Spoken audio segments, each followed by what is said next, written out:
Hello, this is Jim Schaefer, executive producer and host of Rip Rap, the academic book television program. My guest today is Frederick A. Horowiz. We'll be discussing the book project he completed with his co-author, Brenda Danilowitz, To Open Eyes. Welcome to Rip Rap. Thank you, Jim. Fred, what a mammoth yet intriguing project you have here. I wish we had 15 hours to explore all the wonderful insights into this brilliantly talented man named Joseph Albers, but we don't. So I thought we'd first start with how your life intersected with his in your first drawing class at Yale. I signed up for a drawing class at Yale when I got there as a freshman, not having any particular idea what I was going to find in that course. And I do remember walking across the campus to the art school for that first class, thinking to myself, what in the world are they going to do there? What is drawing going to be about? How do you possibly teach it? I thought maybe it's a matter of talent. I really had no idea at all. I walked into a room in that old building where the class was taught. There were about 60 students there, quite a large crowd. And there the usual hubbub that goes on in the class before the teacher comes in. He walked in through a little door at the front of the room with his 3 assistants, and the room went silent. And he came in very, very well dressed, a man of 68 years old with pink cheeks at that point and a wonderful shock of gray hair on his head. And he talked for about 20 or 25 minutes. And in that talk, he explained to us that drawing was not a matter of learning a style, and it certainly wasn't a matter of talent. Drawing was a matter of learning to see. He said to the students, your eyes are weak. Now the Gestaltists, he said, teach us. Gestalt psychologists who were a group in Germany teach us that 90% of our sensory perceptions come in through the eyes. But your eyes are weak, he said in his strong Westphalian accent, and you need to be educated. Your eyes need to be educated. He emphasized that this was a course that was going to teach us to see. He said when he arrived at Yale 6 years previously, students were all working on a certain kind of style, and they were all being taught certain styles. He said the students were afflicted with diseases like Picassophobia, Matisse-itis, and kleptomania, all of which he thought was consummate nonsense. He also said, and it's not in the book, but he said, and I think he said this to all of his classes, I'm glad to see so many of you have come here to learn how to draw, and not like in those other schools where they just sit and look at the naked boys and girls. He had banished models from the school when he arrived, figuring they were too hard for the basic students, too difficult to draw, and therefore a waste of time. And certainly you weren't going to learn to see, you're just going to be staring at the model all the time and maybe forgetting whatever lessons that he could impart. He used to brag to people that he saved Yale a lot of money by not having to pay the models. The course really developed as a series of exercises, line exercises and drawings of the objects. But whatever they were, he adhered to his central target of teaching people to observe more carefully than they'd ever thought they could observe before. So when I left the class on that first day, my head was spinning around. I thought, wow, this is going to be quite a bit different from anything that I had expected, or for that matter, anything any of the other students had expected either. It's that time-honored tradition sometimes of going to college that you take a class that you think, well, this is going to be kind of low impact, and it turned out to be quite different. I'm fascinated with that whole thing of learning to see, because the exhibit that's at Washington Community College now is To Open Eyes, is examples of that. And this thing with the exercises, that to use a control, bring the things up to the conscious level of what you are seeing. Yeah, well, that's precisely right. He devised a series of exercises, which ultimately can be traced to exercises that were given to German public school children. But those were very mechanical exercises in measuring lines and the spaces between lines.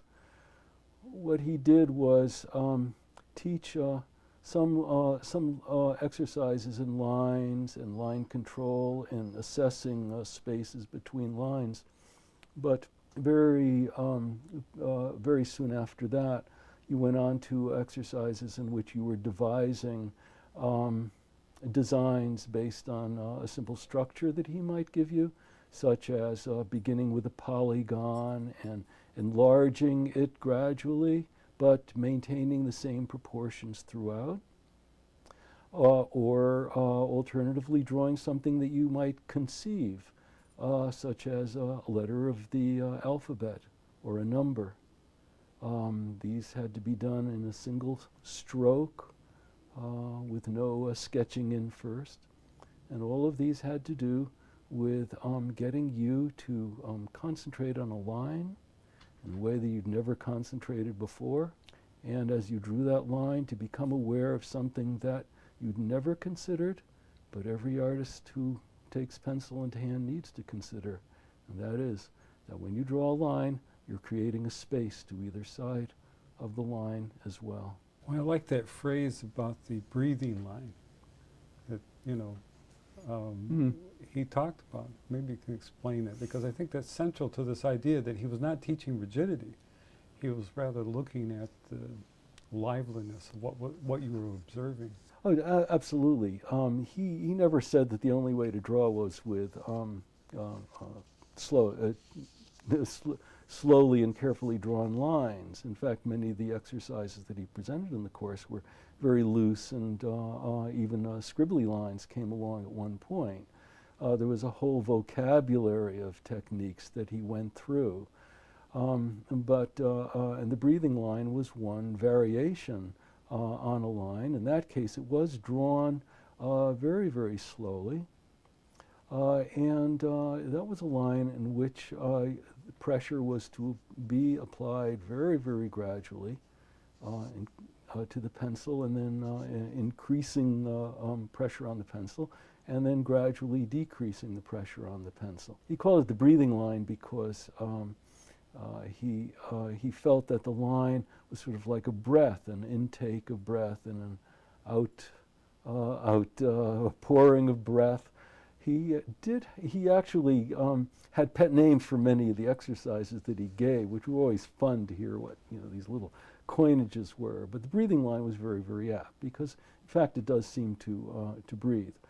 When you draw that line, you have to concentrate not only on the straightness of the line and the position of that line relative to the line you draw previously, but at every moment to be increasing the pressure on that line to a certain point of maximum pressure, and then immediately decreasing the pressure on the line until the pencil could be lifted from the page and the line resumed.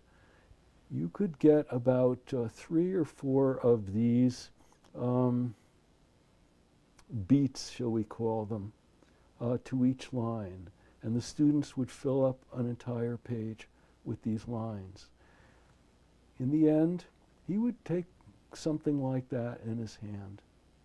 He'd hold it up, I remember, in the air. He's holding up these drawings and getting very terrifically excited. Now, we'd labored over these things for hours, and in a sense it was scut work. And here he is raving over them and saying, well, look how this student improved as he went along, or she went along. Of course, we see this at Washtenaw as well. Everyone who does the exercise is going to find out in a few minutes that wherever they started, they're going to get better. The lines will be straighter. The spaces between the lines will be more even. and the control over the pressure on the pencil will become more exact. The excitement, however, would not only be over the control of the line, but for Albers, the special effects that this kind of exercise created. In the case of the breathing lines, he would point out, these are moving toward you and away from you in space. You can read the darks as coming forward and the lights as going back.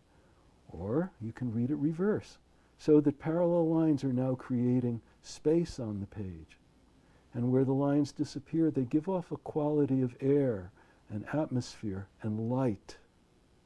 And to him, this kind of thing was just magical.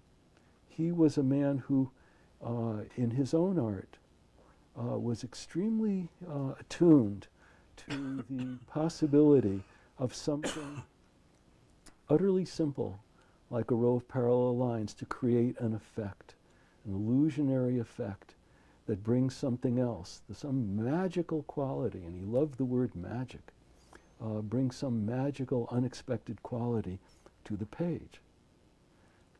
He never called this art. These were studies, and these were preparations for what you would be doing later.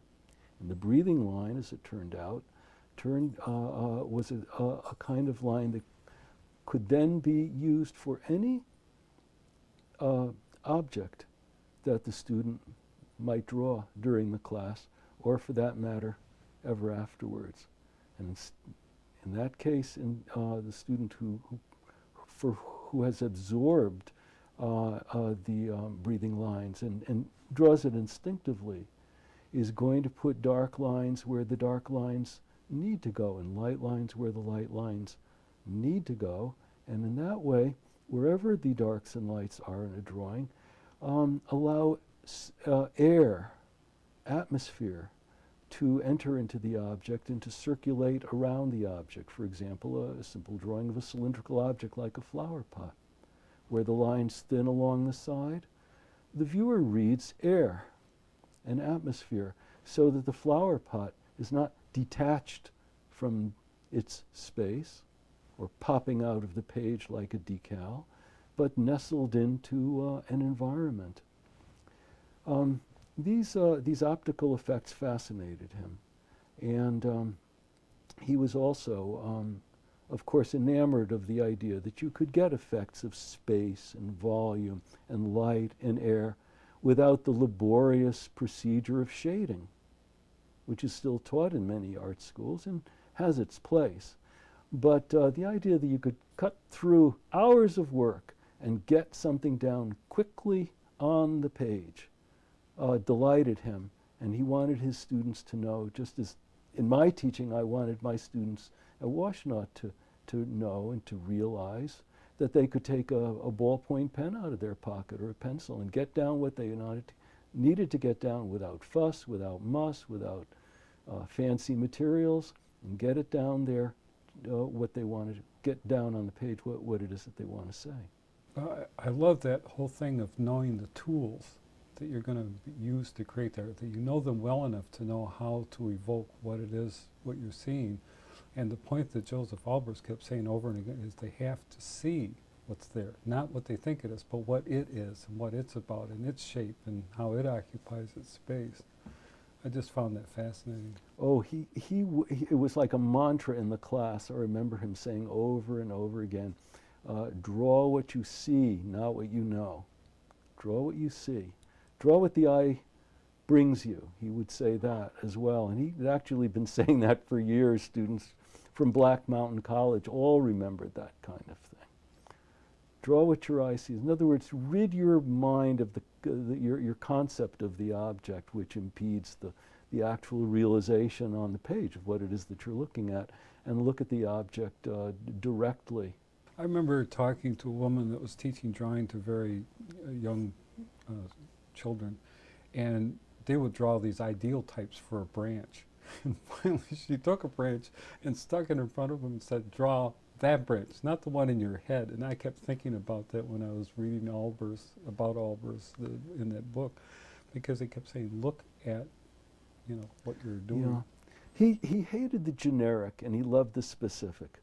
If there was a branch, it's that branch, not any branch. If there were a figure, the students at Black Mountain College told me repeatedly, oh, he would describe that figure, even to the point of embarrassing the person who happened to be sitting there. Now, the students modeled for each other in all of these schools, and occasionally stripped to the underwear, but that was as far as they went. Most of the time they modeled for 2 or 3 minutes wearing their clothes, and spelled each other at this.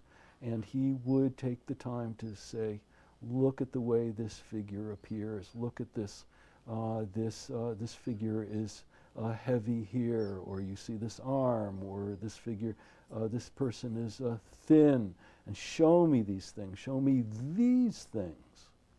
And on reflection, I think that it reflects a man who himself looked very, very carefully, who had a phenomenal eye, who was impatient with not just the generic, but with sloppy looking.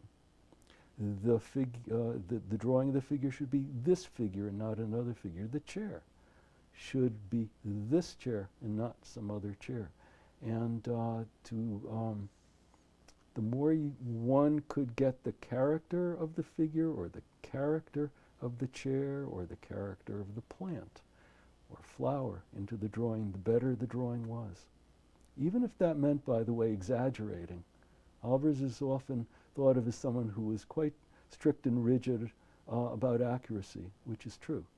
But he was very willing to, he's very, very encouraging the student exaggerating in the right direction,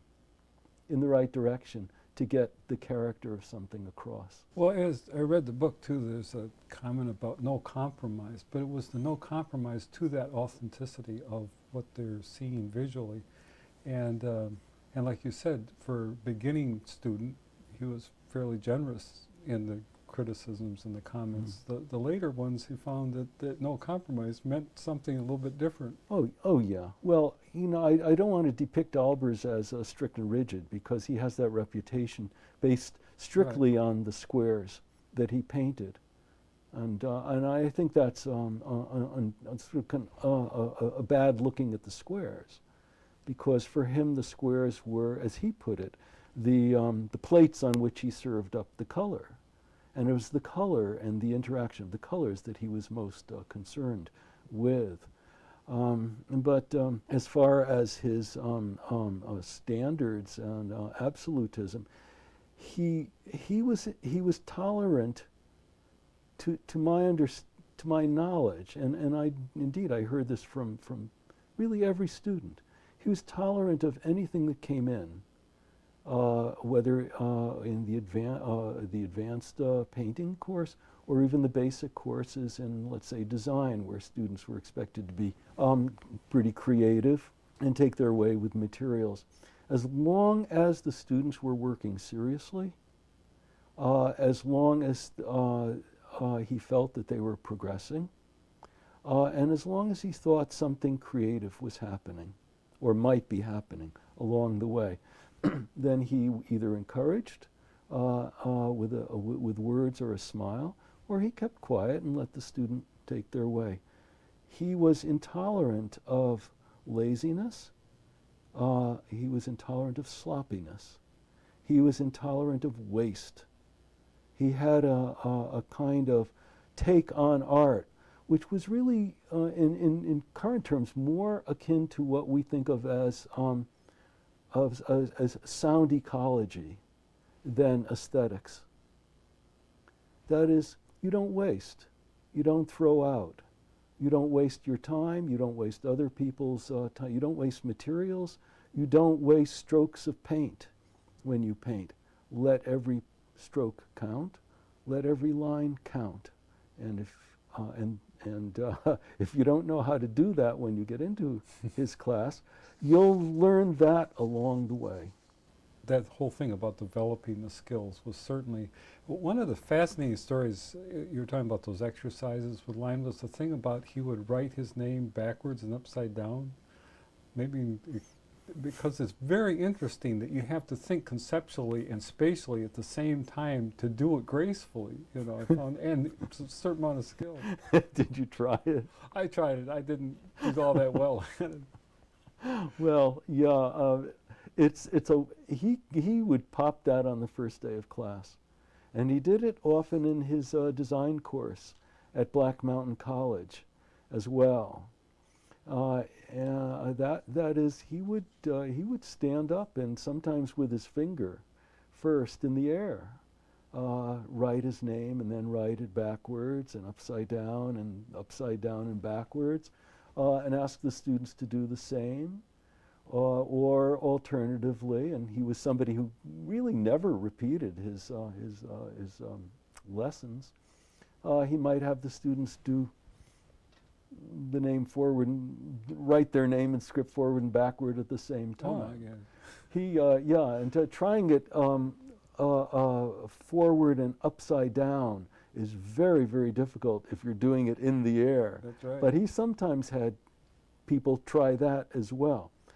The point was to, in part, I think, a pedagogical tact to just get people way off balance, to undermine all the preconceptions and let them know from the outset, this class is going to be something different from anything you ever expected, which was true. And I mean, from that point, and then he drew his name on the blackboard, and very slowly, and did it upside down and backwards. And I remember that. And he drew his name in large letters. I remember in that class, you could hear a pin drop. You just heard the sound of the chalk on the blackboard. It was a staggering feat. And he took the longest time to do it. And you just watched and waited. It was like a tightrope walker going across the tightrope, of course, without a net. After that, he had the students in the palm of his hand. And several of his assistants in the course, who had been his assistant over several semesters and even over several years, said he did that all the time, right at the beginning. And that was his stunt, so to speak, that was going to show the students that he knew what he was talking about and he could do it. Perhaps it helped because you use a fair amount of space in the book to talk about how he got to that point where he was at Yale, like the Bauhaus and, you know, his training, and maybe talk a little bit about that, because I think that's important. How did he get to this place that he was at when he was teaching? At Yale? Yeah. Well, he entered the Bauhaus as a student. He was attracted to the Bauhaus by the publicity that promised a new beginning for art and design and architecture, and a kind of melding of them all. He did make a comment later on that circular was what had attracted him to the Bauhaus. He had gone to a number of art schools previously, and probably was a bit impatient with what he'd learned there. At any rate, once he got at the Bauhaus, he tossed out everything that he had done previously, everything that he could find. There's very little extant of work that he did previous to his arrival at the Bauhaus. Toward the end of his stay at Black Mountain College, he was invited to become part of a committee at Yale that was assessing the art school and its direction. And the man who headed that committee, a man who later came to Ann Arbor, the wonderful Charles Sawyer, who was the director of the University of Michigan Museum of Art after he left Yale, became acquainted with Albers then personally. He'd been acquainted with his work for years, and was probably the man most responsible for having invited Albers to join the faculty at Yale and to become the head of the newly reorganized and renamed Department of Design, namely the Yale Art School. There at Yale, Albers taught design only for several semesters to architects. Being the head of the department, he had a full plate. He continued to teach the color course, and he continued to teach the drawing course. And even after he agreed that he should concentrate more on his administrative duties, he found himself wandering into the drawing course and also down into the sculpture area and helping those teachers to teach the course and interacting with the students as much as he could. Well, and I found that fascinating because I think someone who teaches also has to be doing it, and particularly with art and other things. But I think it really helps if you're someone who's practicing that craft, art, or profession. It comes over into the teaching because there's two different ways I think you can talk. You can talk as critic, meaning someone who doesn't do it and can only observe and guess what might be going on, and then the person who's teaching based on what you know, how things are working and the dynamics of what that's happening. I think part of his hold on students was that he was an artist. He was not a guy who talked about art. He was an artist, heart and soul, 24 hours a day. He was likened by many students to a cleric, a missionary, a preacher. He himself likened himself to a preacher. Some of the students saw in him an intense religious impulse, that is to convey to students that art was not something that you do just on Sundays, and you're not to be lazy with, and you're not to make it a thing for self-aggrandizement or for entertainment, but that you pursue it like a mission, like a quest, like a pilgrim, with the idea that you can do something to enlarge people's awareness of the world and its wonders, and in so doing, make their life and yours better. That whole thing of being able to see what's there is a valuable skill. And along with that is this whole issue of the legacy, which I found fascinating too, because you were a student of his and you interviewed many of the other colleagues and students. I certainly felt right from the time that I was in his course that I was getting shaken up thoroughly. And many students that I talked to, that I interviewed, said much the same thing. They had very picturesque ways of saying that this man had taken them and turned them inside out or shaken them upside down and changed their lives irrevocably. And I'd have to say that there was a chorus of students that said that he had irrevocably opened their eyes, enlarged their lives. Some students said to me, 50 years after I had Albers for my course, I thank him every day of my life. I think that's the ultimate compliment, is that unrequested compliment of someone coming to understand and appreciate the contribution that a teacher has given them. Yeah. Look, he was a tremendous classroom performer. You know, he knew how to get, with his tone of voice and his gestures, how to get the students into the palm of his hand. But it was not about himself. It was always to convey to the students something that he loved and enjoyed, that enlarged his own life, to get that to the students so that their lives would be similarly touched. Thank you for being on Rip Rap. Thank you, Jim. It's been a pleasure.